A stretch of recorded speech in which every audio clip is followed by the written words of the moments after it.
নমস্কার বন্ধুরা, আমি অমর্ত্য। আপনাদের চ্যানেল ইন্ডিয়ান ফিল্ম নিউজ বাংলাতে আপনাদের স্বাগত। আজকে এই ভিডিওতে আমি রাজশ্রী দেব পরিচালিত সাদা রঙের পৃথিবী এই সিনেমাটা নিয়ে কথা বলবো, যাতে আছে সৌরাশিনী মিত্র এবং শ্রাবন্তী, অরিন্দম শীল।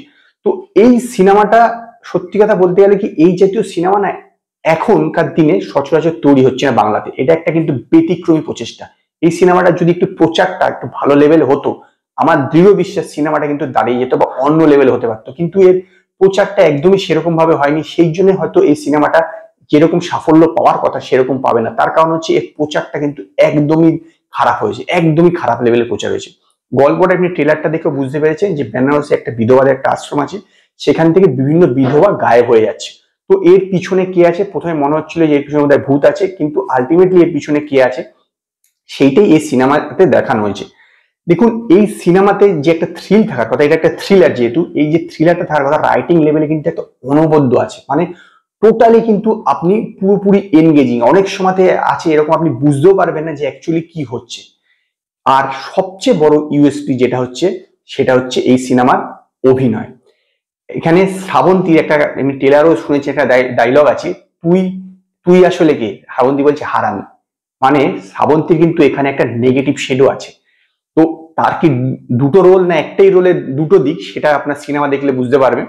কিন্তু এইখানে যে নেগেটিভ যে শেডটা বা নেগেটিভ রোলটা, সেটা যেভাবে শ্রাবন্তী প্লে করেছে, অন্তত মানে ভয় লেগে যাওয়ার মতন একটা, মানে লেডি ভিলেন এইরকম সচল দেখা তো শ্রাবন্তীকে তো এরকম রোলে দেখাই যায় না, সে তো ভুলেই যান।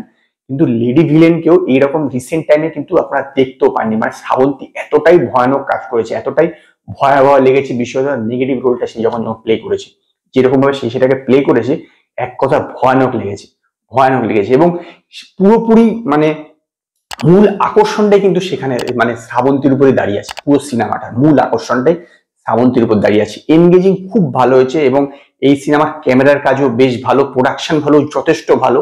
এবং এর হচ্ছে ক্যামেরাম্যান হচ্ছে সৌমিক হালদার, তিনি কিন্তু প্রচুর মানে বেনারসটাকে আলাদাভাবে এক্সপ্লোর করেছে, নো ডাউট আলাদাভাবে দেখিয়েছে ক্যামেরাটাকে। অন্তত সেরকম মানে কোনো রকমের হজবরল ভাবে কিন্তু দেখায়নি, ভালো রকম ভাবে ক্যামেরার কাজ হয়েছে। এবং বেনারসটাকে এক্সপ্লোর করার জন্য সেটা কিন্তু তার প্রতিফলন কিন্তু সিনেমাটাদের মধ্যে দেখা গেছে। মানে আপনার চোখে দেখে একটা শান্তি লাগবে, যে মনে হবে না যে হে কি করে দিল কোনো রকম একটা হচপচ, এরকম কিন্তু মনে হবে না। চোখে দেখে একটা শান্তি লাগবে, কারণ সিনেমা দেখুন একটা ভিজুয়াল মাধ্যম, সেখানে যদি আপনার দেখে না ভালো লাগে তাহলে কিন্তু বাকি কোনো কিছুই একদম পছন্দ হয় না। সেইটা কিন্তু এই সিনেমাতে হবে, দেখে ভালো লাগবে। এবং এর যে স্টোরি টেলিংটা অনবদ্য, এক কথা অনবদ্য, যথেষ্ট এনগেজিং।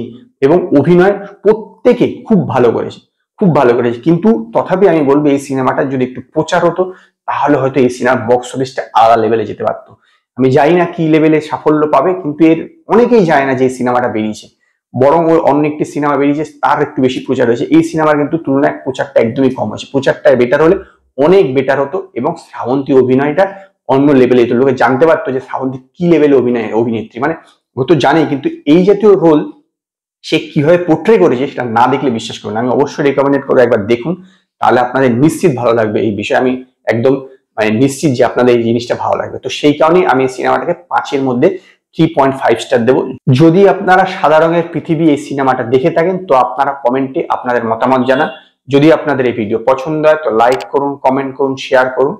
আর নতুন নতুন আপডেটের জন্য আমার চ্যানেলকে সাবস্ক্রাইব করুন।